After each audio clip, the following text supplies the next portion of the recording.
सर्व स्पर्धा परीक्षेमध्ये विचारला जाणारा प्रश्न आहे पहा हा. पायाची आणि डोक्याची संख्या दिली असता प्राण्यांची संख्या काढली. तर हा पोलीस भरतीला, मुंबई पोलीस भरतीला 2019ला प्रश्न आलेला आहे पहा. काय दिलंय पहा प्रश्नामध्ये, गायी आणि गुराखी यांची संख्या किती आहे? 24. आणि पायाची संख्या किती आहे? 84. तर गायीची संख्या विचारली पहा.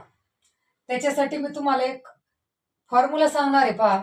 भन्नाट सूत्र आहे ते.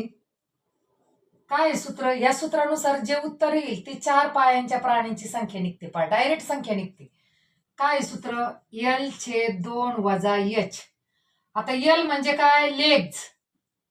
आणि H म्हणजे काय? हेड. मग आता लेग्स किती दिलेली आहे तिथं? पायाची संख्या 84 आणि हेड किती दिली आहे? 24. फक्त किंमत घालायची पहा याच्यामध्ये. पहा L किती आहे? 84 भागिले 2 वजा हेड किती आहे? 24. आता काय करा, या 2 ने 84ला भाग द्या. 2 8, 2 4. आता 42 मधून 24 वजा करा. किती राहतात? 12तून 4 गेले 8 आणि 3तून 2 गेले 1 म्हणजे 18. ही कोणाची संख्या निघाली? या सूत्रानुसार 4 पायाचे प्राणी याची संख्या डायरेक्ट निघते या सूत्रानुसार.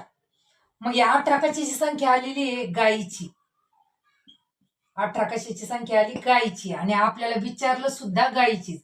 म्हणजे आपलं उत्तर आहे पर्याय क्रमांक 1. आहे की नाही सोपं? म्हणजे हे जर सूत्र लक्षात ठेवलं तर ह्या सूत्रानुसार 4 पाय असलेल्या प्राण्यांची संख्या डायरेक्ट निघते. जर मग आपल्याला गुराख्याची विचारलं असतं तर आपण काय केलं असतं? मग डोक्याची संख्या किती आहे? गायी आणि गुराखी यांची संख्या किती? 24. 24 मधून 18 वजा केले असते आणि आलेलं उत्तर आपलं काय झालं असतं? मग तर आपलं गुराख्याचं झालं असतं पहा.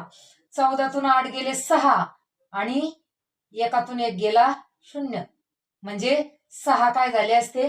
गुराखी झाली असते पहा. आलं का लक्षात?